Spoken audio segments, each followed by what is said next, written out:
A very good morning, dear 6th class students. Welcome to your maths class. Today we are going to revise our chapter number 12, that is ratio and proportion. So as you know very well, what is a ratio?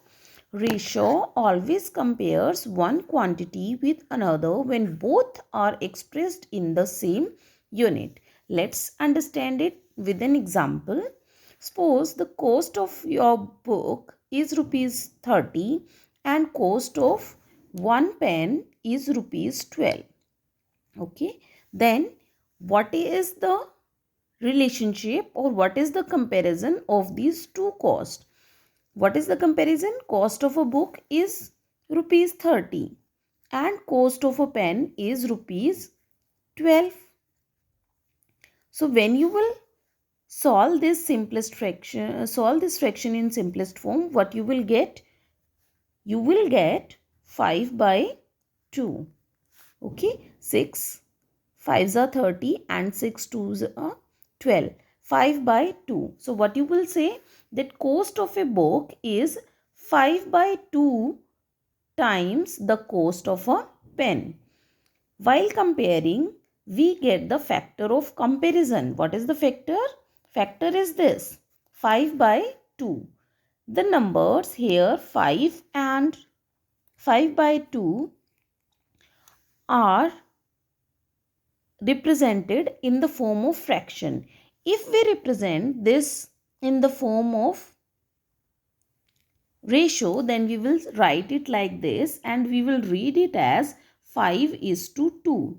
So using these two numbers in the form of corresponding ratio for comparison, we will say it is 5 is to 2. That cost of a book is to the cost of a pen. The number here 5 and 2. What are these? 5 and 2 are called the terms. Terms of what?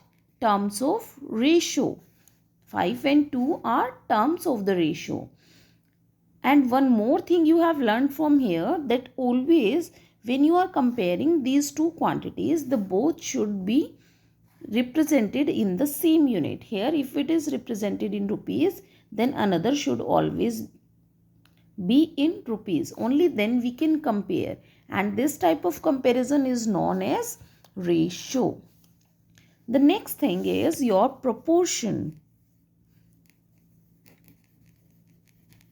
What is proportion?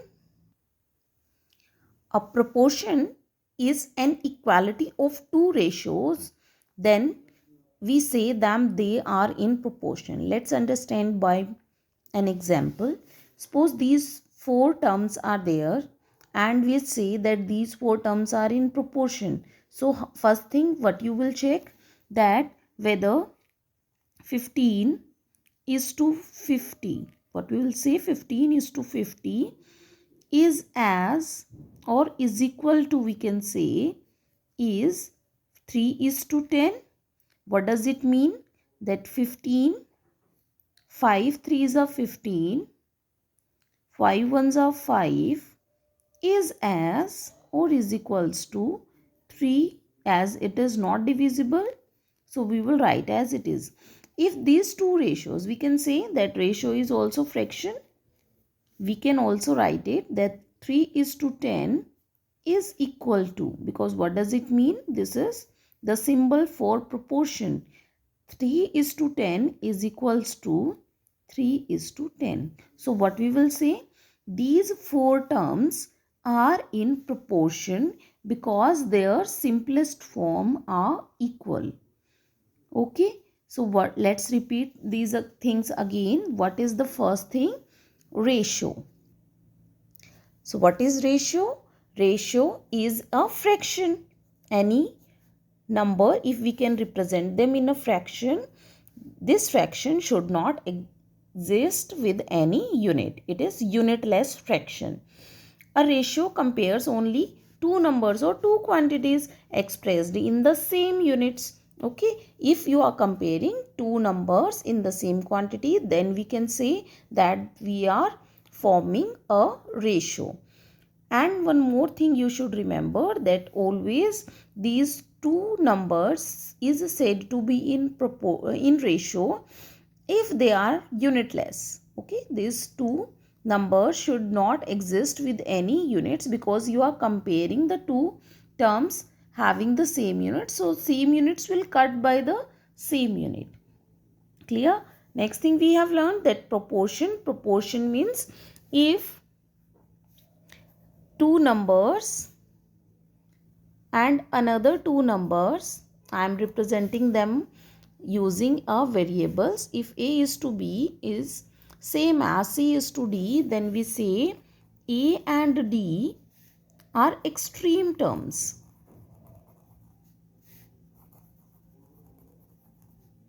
And B and C are middle terms.